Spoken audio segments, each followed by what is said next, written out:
What's up, guys? So here are my predictions for UFC on Fox happening in Glendale. This is actually a pretty good card, pretty stacked, and we're getting smacked with 14 fights. We have 6 fights on the Fight Pass. That is crazy. They're really trying to build that. You got some good fighters out there, some interesting names like Singh Bular, Diego Lima's on there. Oh, he's fighting Yushin Okami. That's interesting. You got Muslim Salikov. He's an interesting prospect, but I'm going to start with Wilson Hayes versus John Moraga. Now, this is a pretty good fight. John Moraga is on the rise again, and Wilson Hayes is kind of stagnant in his career, I would say. Well, you got Wilson Hayes, who's one of the best BJJ fighters in the division, probably the best other than maybe Demetrius Johnson, but that's really because Demetrius is good at mixing things up with this BJJ, whereas Wilson Hayes is just strictly almost one-dimensional with it, you know? Very aggressive takedowns, strong for the division, excellent with double legs, and when he gets the opponent to the ground, he's very focused on getting the back of the opponent, and that's really what I think is going to be his main game plan to go in this fight, generally speaking. Driving for hard takedowns,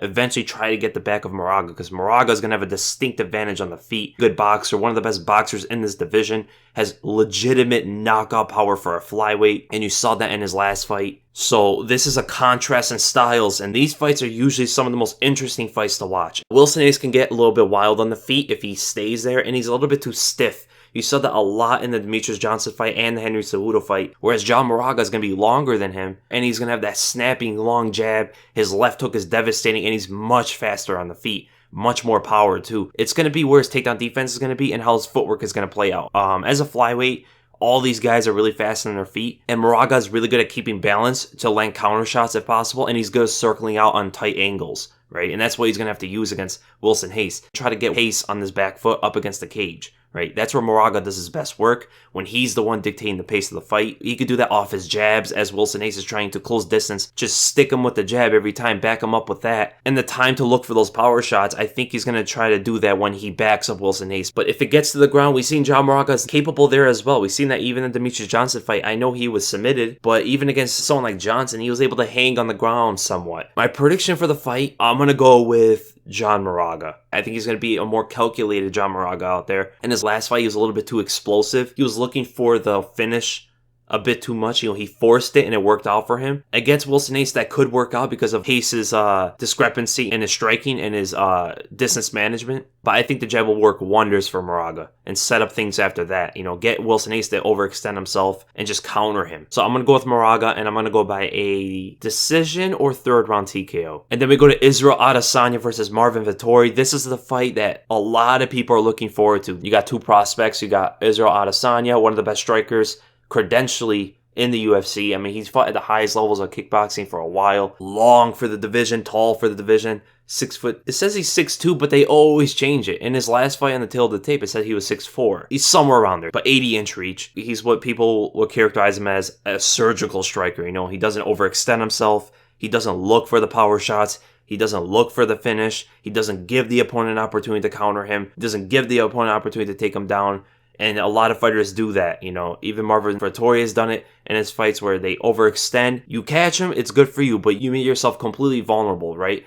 And Adesanya, he's patient out there. Excellent behind the jab, excellent with switching stances, even mid-combination. Very good at keeping distance. Great takedown defense, especially with how long he is. He's very strong. And Marvin Vittori is going to be the best grappler, I guess you would say, that Adesanya has fought in the UFC. And Vittori is very well-rounded, so he's going to be able to mix up takedowns behind his punches. Then again, it's going to be hard to get Adesanya off his balance because of the fact he doesn't overextend. He's always going to have his feet under him, right? He's very good at pressuring the opponent with volume striking from a distance. The opponent tries to look for the opportunity to enter on him behind those strikes, but they just keep coming at you, right? And he'll switch stances to throw you off, pump the jab, blind you with that. All of a sudden, he's in a different stance and he's throwing a left high kick. Very fast, and with this calm, surgical style, Adesanya seems to have pretty good cardio. And then we go to Marvin Vittori, very well-rounded. He has an aggressive, gritty, tough style where he just likes to walk the opponent down, almost like a Frazier type. Loves going with the right hook, especially when he sees openings on the opponent. And Marvin Vittori, he likes to create his openings through force, right? He'll walk you down, throw these big punches at you, overextend at times, and get the opponent to try to counter him. He's trying to get you into this game, into this rhythm of going back and forth with him and just meeting him. He's really good at blocking shots, really good at using his check right hook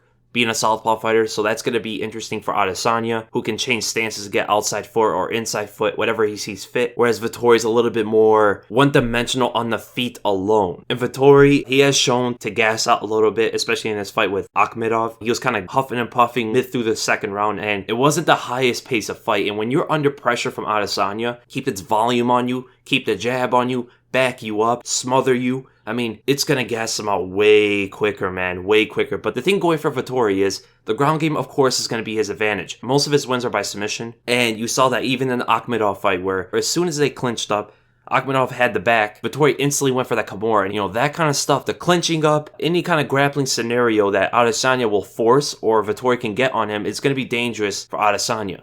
As soon as it goes to the ground, we really haven't seen too much for Adesanya, so he could surprise us. But you would have to say Vittori's going to have the grappling advantage in this fight. His triangles are very fast. His arm bars are fast. But my prediction for the fight, I'm going to go with Israel Adesanya. I think his striking is going to be too much. I think he's going to keep a distance, not allow the slower Vittori, the more obvious footwork patterns of Vittori to get in on him. I think such a high experience, high caliber kickboxer like Adesanya is going to disrupt all the aggression that Vittori is going to try to throw out there. So I'm going to go with Adesanya. I'm going to go by a second round TKO. I think he's going to gas out Vittori and finish him very similar to the last fight. And then we go to Carlos Condit versus Alex Oliveira. Another amazing fight. I wanted to see the Matt Brown fight, but Alex Oliveira is no joke. We've seen that in all of his fights when he went up to welterweight. But we got Carlos Condit not looking too great in his Neil Magny fight. He looked a step behind. He wasn't throwing as much, and he was still so susceptible to the takedown, and I would have to guess that's what Oliveira's gonna use as something to fall back on. If things get dicey on the feet with Condit, he's gonna go for the takedowns, right? Oliveira is decent on the ground as well. I mean, Carlos Condit has good submissions off his back, so that's going to be something for Oliveira to worry about. But I think Oliveira could go with the wrestling route, something he's not really used to doing, and try to just control Condit the way a lot of fighters have done without giving up too much for Condit to take. But Carlos Condit's a very good Muay Thai style of fighter. Very loose out there, great footwork, great at setting traps on the opponent, especially with his combinations. I mean, he throws some video game combinations out there like you saw in his fight with Nick Diaz. Not the biggest one-shot fighter, but he's very good at catching opponents off guard. Those are the punches that hurt the most, as everybody knows. And he's very good at doing so behind his combinations and some of his awkward striking. Very good at using the long jab, and he'll step in with it hard like you saw against Robbie Lawler. He'll set up things through that. The only problem I have with that with Carlos Condit is he leaves his chin up very high. When he blitzes on the opponent, when he tries to cover the distance on them, he leaves himself exposed, but he has an absolutely granite chin. We hardly have ever seen him get hurt, but Alex Oliveira is a big, big puncher, man. Even coming from lightweight, welterweight, he's way bigger of a puncher he's ever been. Leaving yourself exposed in Oliveira, who's going to have a speed advantage, I believe, and just so explosive, especially in the first 2 rounds, that's going to be dangerous. That's going to be very dangerous. And Condit's not young how he used to be. He's taking a lot of damage in his career. He said when he fought Damian Maia hurt him with one shot of ground and pound. And Maia's not a big puncher, but it stunned him, so that's alarming. But Condit does have excellent cardio. If this is a 5-round fight, I would favor Condit a lot more. He keeps a very high pace, high output, very good at scaling the cage to find his openings. Very similar to what Holly Holm does, in a sense where he will scale the cage if the opponent is pressuring him, and then he'll blitz in on them with these long-range punches, right? But he's a lot better at masking them than Holly Holm is, of course. And Condit's one of the best at throwing same side combinations. So right, he'll throw like a right hook, spinning left elbow, and then a right high kick, all coming from the same side. This is how he catches people unexpectedly. And then you go to Alex Oliveira, very explosive striker, pretty athletic himself. He's upgraded or changed his style a little bit ever since coming up to welterweight. It's almost like a long-range blitzing style, almost karate sense at times, where he'll throw these turning side kicks. He'll throw these long-range right hands. He's very good at getting off the center line at times to fire down that right hand. And Condit does change stances, so whenever Condit gets into the southpaw stance, the right hand opens up a lot more for Oliveira, as does the left hand of Condit. But Condit's not one to overextend or fully commit with that left hand like Oliveira will do. And that's going to be dangerous. And he's very good at catching the opponent, cutting them off with that right hand. He has excellent kicks as well. He's not much of a combination striker, but he's very good at picking his openings, especially with his footwork. And he covers a lot of distance with that long stride, which opens up and creates more power in his right hand. And one thing that Alex Oliveira does a lot, and it could get him in trouble, but it could help him in this fight specifically, is he likes to hop into punches, gazelle punches, over and over again. And you don't normally see that from a lot of fighters. And a guy who moves as much as Condit, It could help if he's in the right distance. If he has the right range, where his punches are catching Condit at the end, that can hurt Condit, especially when Condit keeps his chin really high up. But if he doesn't get the right range, Condit can counter him every time he does that. So that's going to be interesting where the range is going to be. That's what's going to dictate this entire fight. Who can hold their own range better than the other? So my prediction for the fight, this is probably the hardest fight to call in the whole card. But I'm going to go with Alex Oliveira. I think Condit is a little bit past his prime now. If this was prime Condit, I would probably pick Condit. But I don't think he could take the shots of Oliveira, especially like he would when he was younger. So I'm going to go with Alex Oliveira. I'm going to go by a second round TKO. I think it's going to be the time we see Condit's chin probably wither away from all the damage he's taken in his career. And then we go to the main event, Dustin Poirier versus Justin Gaethje. This is a fight. Two of the top-ranked lightweights in the world. This fight means a lot for the lightweight division, which is a little bit confusing right now, but the winner of this is one step closer to a title shot. So you got Dustin Poirier, who is the more well-rounded of the two. You know, great submissions, great Darce chokes, excellent boxing. His kicks are not the best, I would say, especially high kicks. Doesn't have too much dexterity in them, but he makes that up with his boxing and his footwork. Excellent left hand, southpaw fighter, great with using the outside foot, left hand down the middle, and then exiting out with the right hook over the top at times. At lightweight, he takes shots a lot better than he used to when he was drained at featherweight, which is going to help him a lot in this fight, because when you fight Gaethje,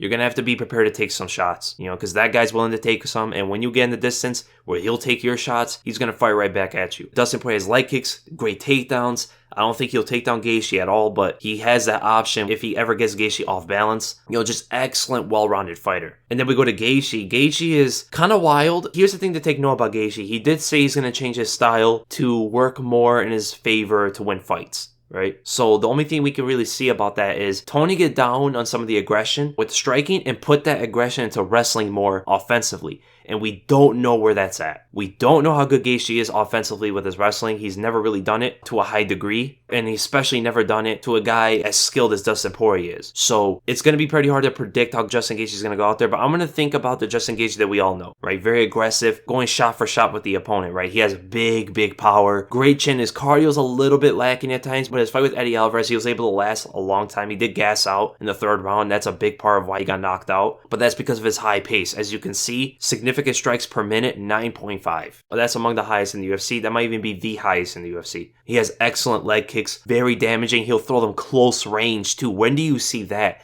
If they're even in the clinch, he will just break up a little bit, post on the opponent inside the clinch, and he already has enough distance to land those devastating leg kicks, right? He comes down with them, you know. It doesn't really go to the calf like a lot of people do now, but he will slam them right in the thigh, right in the knee, and that's going to hinder a lot of Poirier's footwork advantages. But the thing about Justin Gaethje, when he does that, he leaves himself open at times. He likes to cover up in the pocket, right? And with MMA gloves, it's going to be very hard to stop some of those shots because Poirier does have pretty good precision with his strikes. And if you allow him to swarm in on you, if you allow him get this sense of opportunity, it's going to be pretty bad for Justin Gaethje. Gaethje's takedown defense is some of the best in the lightweight division. The only place I'm worried for Dustin Poirier is if they start to exchange. If they go shot for shot with each other, because I think Justin Gaethje will win that, because I think he has better chin overall, and I think he has a little bit more power. Poirier is a little bit more explosive with his speed, but I think the sheer heaviness and Justin Gaethje strikes, I don't think Dustin Poirier is going to be able to take those. It's a really hard fight to call, but I'm going to go with Justin Gaethje. I'm going to go by a first or second round knockout. Dustin Poirier has one big opening on him, and I think that's where Justin Gaethje is going to catch him. When Poirier commits on that left hand, he almost always steps forward with it. And he's going to get right into Justin Gaethje's range, and I see a hook countering him, and I see that potentially ending the fight or causing the end of the fight. I think Poirier's going to overextend himself a little bit too much, whereas Gaethje is going to be more of a defensive fighter looking for his openings, and as soon as he finds one, he's going to go right for it. So those are my predictions, guys. I hope you guys enjoyed the video, and if you did, make sure to give it a thumbs up, and if you enjoy my content, make sure to subscribe. Leave your comments below who you think you're going to win and why. Do you agree, disagree? And for my next video, I'm going to make a breakdown of Zabit versus Bochniak. That's going to come out tomorrow, so be sure to look out for that. The next week's going to be my podcast, and I'll see you guys in the next video.